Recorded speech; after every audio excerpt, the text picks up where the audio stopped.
talking about politics of convenience, this isn't entirely a strange thing for Kenyan politics. It's almost like it's ingrained in our DNA, Mark, isn't it? Unfortunately so, Brenda Wanga.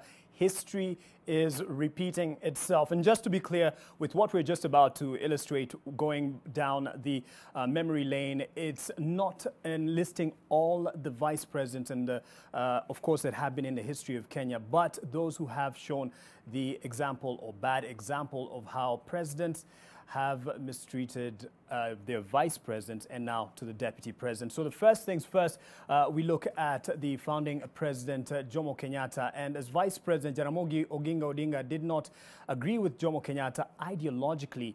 And Kenyatta was in favor of approaching the United States and the Western Bloc for closer ties, while Odinga had called for closer ties with the People's Republic of China and the Soviet Union. Now, this eventually led to Odinga resigning as a vice president. He went on to pursue his political career by forming the Kenya People's Union. Now, turning to another term in office that was characterized by the same play that we are seeing right now, and that is with George Saitoti, the late, as the vice president. Now, he was the sixth vice president and the longest serving, that is 13 years, because there were, you'd call it two terms because there was a break in between, and this was from August the 31st,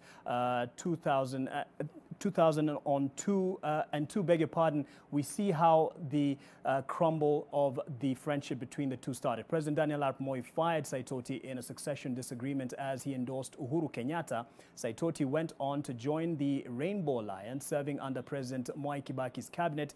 He died, unfortunately, on the 10th of June 2012 in a helicopter crash in Ngong Forest area. There are no clear findings on what led to the fatal accident. Now, to another friendship, so we call it, and this was under Mwai Kibaki's leadership. And Kalonzo Musyoka became vice president in January 2008, a time of political crisis over a disputed election. The crisis led to a power-sharing agreement, as you can see here, where it led to the prime minister position being created, which Raila Odinga held between 17th April 2008 and 9th April 2013. A relationship fraught with division and complaints of sidelining from President Kibaki's side of the leadership. If you remember, Nusu Mkate, Nusu Kapet. Now, in the race for the fourth president of Kenya, Raila Odinga was joined by, among others, Kalonzo Musyoka under the Coalition for Reforms and Democracy